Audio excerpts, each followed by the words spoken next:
Assalamualaikum warahmatullahi wabarakatuh. Perkenalkan, nama saya Nur Hidayati. Pada kesempatan kali ini saya akan menjelaskan tentang karakteristik ekologi sungai, danau, dan tulayah. Baik, langsung saja kita masuk pada karakteristik ekologi sungai. Ekosistem sungai itu merupakan suatu hubungan timbal balik antara makhluk hidup yang ada di sungai tersebut dengan lingkungannya, meliputi hulu sungai, dan ke badan sungai hingga ke hilir sungai dan bermuara ke muara sungai.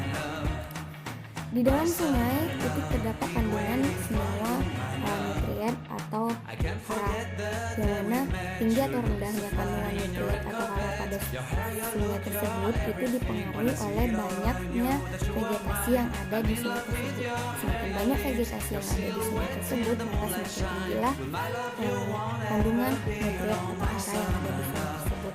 Dan kandungan nutrien ini juga dapat dipengaruhi oleh pelapukan bebatuan yang ada di sungai tersebut. Jadi perairan sungai itu terbagi menjadi tiga. Yang pertama itu ada hulu sungai, hilir sungai, dan muara sungai. Hulu sungai ini airnya itu berasal dari sumber mata air dan arusnya cenderung lebih deras dibandingkan hilir sungai. Dan hewan-hewan ataupun tumbuhan yang hidup di hulu sungai ini hanya tumbuhan atau hewan yang dapat melekat di bebatuan saja yang dapat hidup.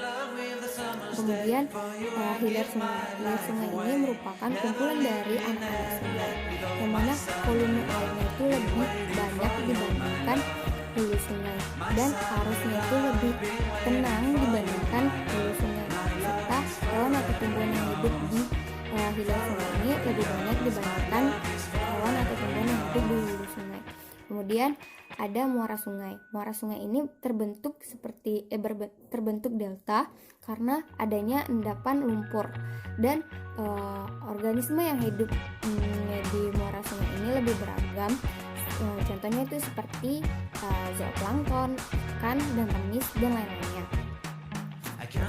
Menurut Wells, pada tahun 1952, ekosistem danau termasuk habitat air tawar yang memiliki perairan tenang yang dicirikan dengan arusnya yang lambat, yaitu sekitar 0,0001 sampai 0,001 meter per detiknya. Pergerakan air danau dipengaruhi oleh gelombang dan ada ciri-ciri dari ekosistem danau. Yang pertama, memiliki penetrasi kurangnya cahaya matahari.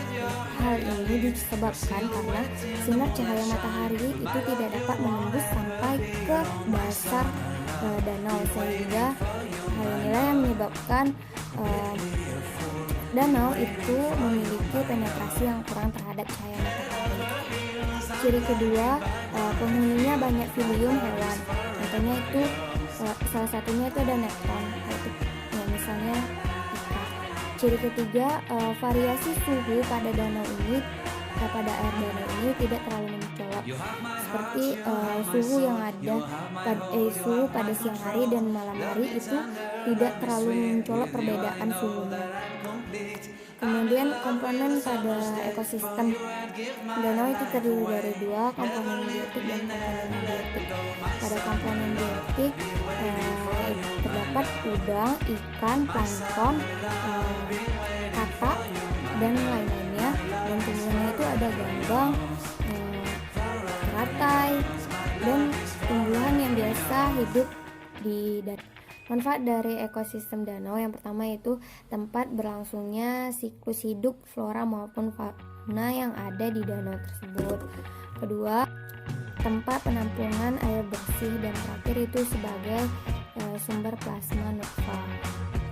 Dan yang terakhir itu ada karakteristik ekologi riwayat. Karakteristiknya yang pertama yaitu variasi temperatur atau suhu itu cenderung lebih sedang, kadar garam atau salinitas air itu sedang. Saya Hidayati mengucapkan diri, maaf apabila kesalahan pada video ini. Sekian, terima kasih. Assalamualaikum warahmatullahi wabarakatuh.